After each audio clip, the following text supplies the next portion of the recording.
কিরে চপ্পল, তোর এত খুশি খুশি কেন মনে হচ্ছে? তোর তো কষ্টে গলায় দড়ি দেওয়ার কথা।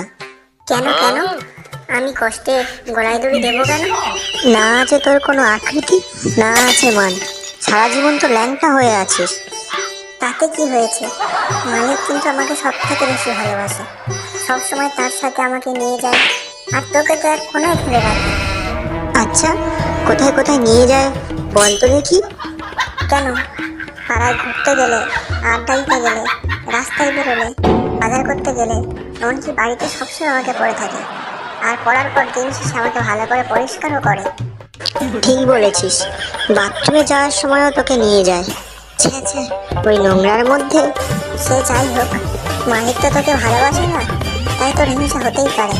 সরি ভাই, এতে আমার কিছু করার নেই। মোটেও না, মালিক আমাকে সব থেকে বেশি ভালোবাসে। সব ভালো জায়গায় যাওয়ার সময় আমাকে নিয়ে যায়, যেমন দূরে কোথাও যাওয়ার সময়, গার্লফ্রেন্ডের সাথে ডেটে যাওয়ার সময়, এমনকি বন্ধুদের সাথে পার্টিতে যাওয়ার সময় আমাকে নিয়ে যায়। আর তারপর সেখান থেকে ফিরে এসে আমাকে সাবান দিয়ে ভালো করে ধুয়ে পরিষ্কার করে, আর তোকে সাবান দিয়ে ধোয়া তো দূরের কথা, জল থেকে চুবিয়ে আনে। তুই তাহলে জানিস না, মালিক আমাকেই বেশি ভালোবাসে।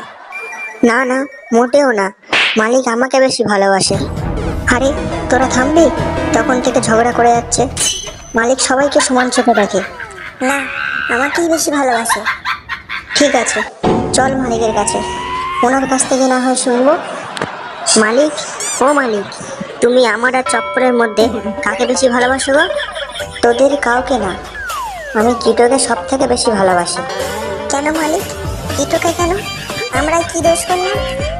কারণ কিটো আমার সব জায়গার সাথী হতে পারে। সে হলো অলরাউন্ডার, ট্যাগি ওর কিটো জুতো।